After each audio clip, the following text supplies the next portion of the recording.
Hello and welcome. This is the build guide or the seasonal 3 updated version of the build guide for what we're now calling Shred Druid, formerly Lightning Shred Druid. It's called Shred Druid now because there is only one Shred Druid. There used to be two. There was Lightning Shred and there was Poison Shred, but Blizzard killed off Poison Shred. Like it is as dead can be. It no longer exists. In fact, the legendary aspect that it used to use gets thrown into Lightning Shred because that's the only use case it even has anymore. So Lightning Shred is now Shred, Poison Shred is no more. Sag day, but at least we have one of the Shred builds, and I think it's going to be pretty good. At first, I was a little worried about it, but then I played around with the numbers a little bit. I think what we came up here with is gonna work out pretty well. So we did a pretty significant overhaul of this. Before, we were a Grizzly Rage build, and that made a lot of sense because Grizzly Rage has a significant spirit cost reduction. We were getting 50% spirit cost reduction by using it. So our skills literally cost half of what they did, and this build does not want to overuse spirit. If it does, it just stops shredding, and that's bad. You know, you stop shredding, you start using your basic attack too much. You're not doing damage, and you're kind of vulnerable. Well, with the Season 3 construct, we think we can get away with not using that. So the Season 3 construct added, let's find it in here. Where are you? Resource support. So resource support at rank 10 of 10 gives 14 primary resource when the supporting skill first deals damage. So our job is to find the skill that the construct uses that attacks the quickest, put it on there, give it as much speed as possible, and that should be enough to allow us to get out of using Grizzly Rage and still not have to use our generator at all. That is the idea, at least. I believe it will work. I'm pretty confident in it. Of course, we need to test it in the first few days, as we'll be doing, but I was confident enough in it that we made the switch, and so this is what the build looks like. It is out of Grizzly Rage, and it is in to the pet setup. You've probably seen this before on other builds. Since we couldn't run it with the spirit cost we weren't using here, but now we can, and this is a dramatic increase in the amount of damage Shred does, which is good because Shred was lagging behind pretty hard. At least Lightning Shred was. Poison Shred towards the end of last season was doing tremendous amount of damage. That's probably why it got killed off. At least on Abattoir of Zir, which is like the really high end content. But Lightning Shred was not doing much damage. This gives it, I think, about 140% more damage by going Shepherds versus Grizzly Rage. Maybe a little bit less than that because of some of the tweaks in there, but it's over double the damage. So this is a lot more damage that we can get out of it, and I think this should be enough to allow it to stay up in the higher tiers, maybe even push into A tier. I don't know if it's going to push into S tier. It's already an S tier farming build, speed build. It's very fast. I don't think that's going to change at all. But maybe it'll be a little bit higher up in the just generic, the general tier list because of this. We'll have to see as we play it, but I have a lot of optimism for it. So we're going to go Shepherd's Necklace, and we're also going to go Stampede, and we're going to have to take all three of the pets, Poison Creeper, Wolves, and Ravens, and then we're going to have to invest in them heavily, or fairly heavily, by taking Enhanced Ravens to get the crit strike chance, and Brutal Ravens to get the additional Ravens. And with Poison Creeper, we're also getting more crit strike chance, which is awesome. We're getting 28% crit strike chance just from these two pets, so that's great. And then the Wolves, we're also going to get Fortify for them, so that's really good. So we've got lots of pets, and they are going to actually do some stuff for us, but the biggest thing is they're going to increase our damage through these two aspects. So those are now added to the bar, which means we have a lot fewer defensive options. So this build is a little bit squishier than before, but I think it will be mostly made up for with the amount of damage that it does, and you'll see how it goes. But if everything's dying, then you're not dying. So that's the general premise here. And how we've got it set up. We are going to use one unique. We are not using Tempest Roar because there's no need to now. We're not in Grizzly Rage. This is a good thing. That means that we can put Disobedience here. We can get some armor, some max life, some resistances, so more tankiness kind of made up for here a little bit.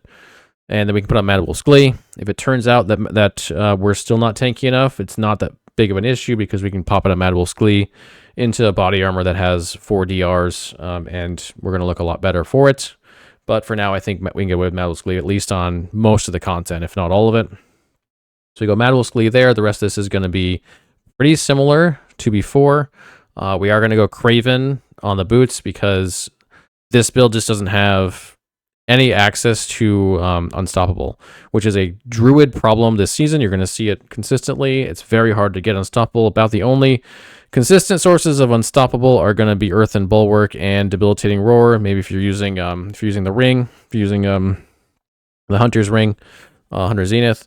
But outside of that, it's really hard to find sources of Unstoppable. We do get Unstoppable here, don't we? Oh, actually, we don't get Unstoppable here. I don't know why I was thinking we get Unstoppable. Anyway, so yeah, really, there's the only source is going to be Earthen Bulwark, and I know what I was thinking, not Debilitating Roar. Trample, which is not a great source either because it's only when you're already CC'd. So Earthen Bulwark is really kind of it for something that like can give you consistent Unstoppable. You really don't have much else to work with. So for that reason, we're going to have to try to go with reduced CC duration, which is the same thing we're doing on the Stormclaw build. If you check that one out. We're going unrestrained, which is going to be a 30%. They've changed the numbers on this. It's actually excuse me, what is it? 10% now? Yeah. No. Sorry. This is 3% each. It's 5% each now. So 15% doubled, not tripled if you're over 50% fortified your life, or 50% fortified your max life, which ends up being 30%. And then another 15% on advantageous beasts. So almost half of the control impairing effect duration, and we're gonna have to hope that that's enough because it's just too hard to fit in something like Earthen Bulwark on this. If we have to, it's gonna be a huge change to the build. Probably it's gonna require a lot of loss of damage, so we'll see how that plays out. I think this is gonna work out okay though. Every druid's gonna be struggling with this problem at the beginning of the season.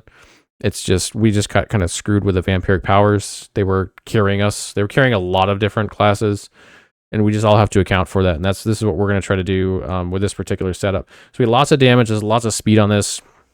Not as much tankiness, but we can make up for that. The Unstoppable is going to be an issue, but I think we have a good solution for it. Some other changes in here. We've got Avian Wrath now. This was additive. It's still showing additive in our planner, but on the season update, this becomes multiplicative. This is a no-brainer, especially with a build that has this much crit strike chance, especially if you go like the speed route. But even if you don't, but if you go the speed route of this setup and you're going to use Waxing Gibbous, you're going to have like 100% crit almost all the time. So take the crit damage as well, even better.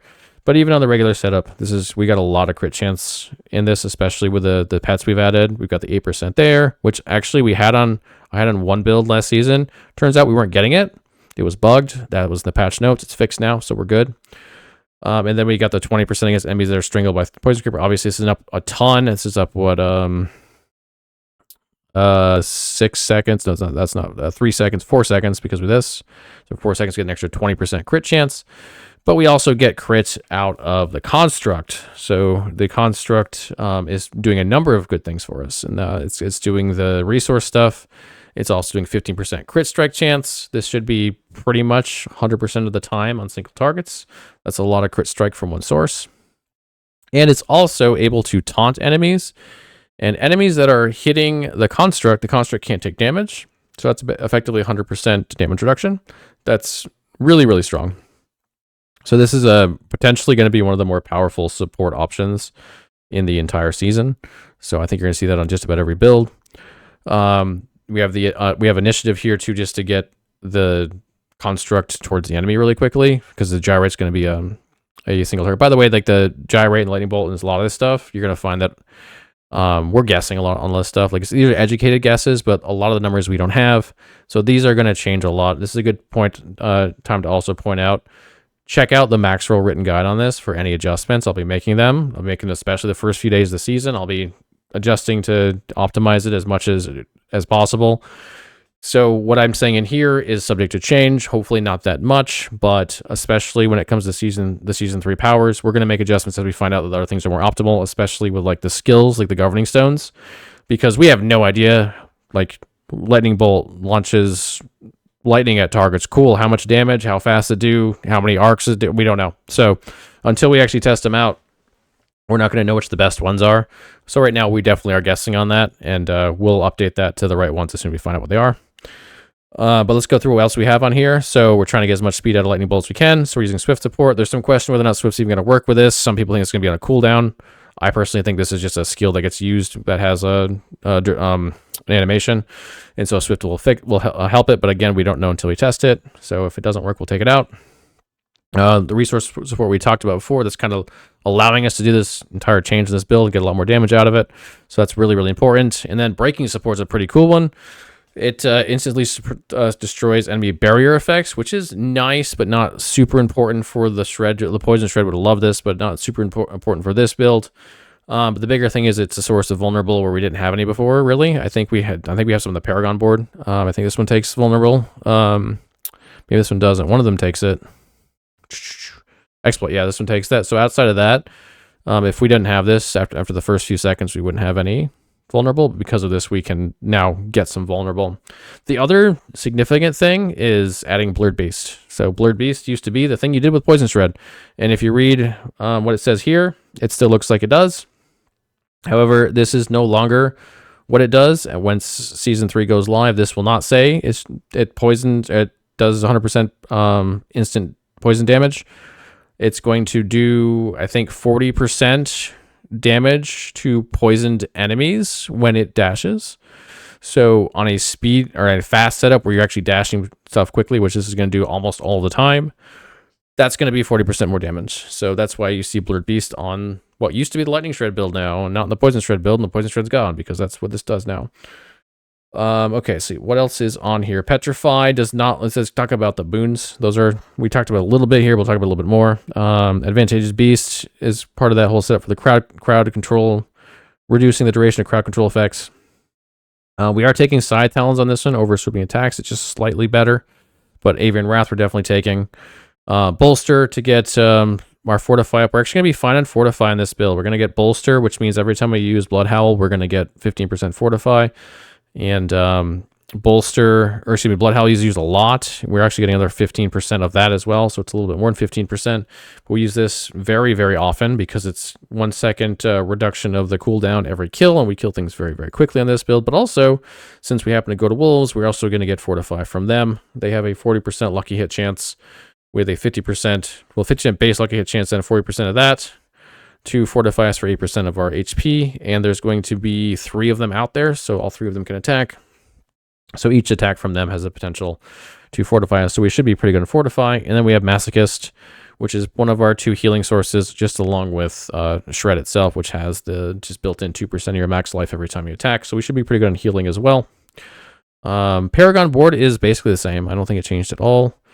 That's pretty consistent for the Druid builds this season. They're changing very little, if any, because there wasn't many changes to the Paragon board, and our Paragon boards are very good. And we are using Ursine Strength, but I believe that we were using that last season. We might have still been on Lupine Ferocity. I might have been slow to change that, but Ursine Strength is definitely the better choice. We can't access Earth and Might like some builds can because Shred is not a Storm skill, so we are using Ursine Strength, and that's going to be a solid choice. It's going to give us 20% more damage. I think that covers all of the significant changes. There is a changelog, by the way, on our build guides, so you can check that and see the changelogs and find out exactly what we have changed at any given time when we do change it. So that's a good way to keep up with what's actually going on. So if you notice like it got updated, you're not sure what. If there is no changelog, it probably was just like a little bug that we had, like a typo or something. But if there was changes, we do a changelog for it. So definitely check that out. So yeah, you can keep up with this build and all the builds on Maxroll by checking out the written guides. But hopefully this will give you a good overview of what's changing for this build, because it is pretty dramatic. This is arguably the most changed setup in the entire game this season, given that it used to be 2 builds and now it's only 1, and now it uses pets when it didn't before. But I think it's going to be in a pretty good state. It is sad that we lost an entire archetype here, but what can you do? That was Blizzard's choice to do that. We can only work with what we got, and what we got is a pretty good Shred build. So maybe a very good Shred build, probably a very good Shred build. So I hope you all enjoyed. If you decide to play it, I hope you have a great time in Season 3. I will be streaming the game a lot starting tomorrow, and I will see you all again real soon.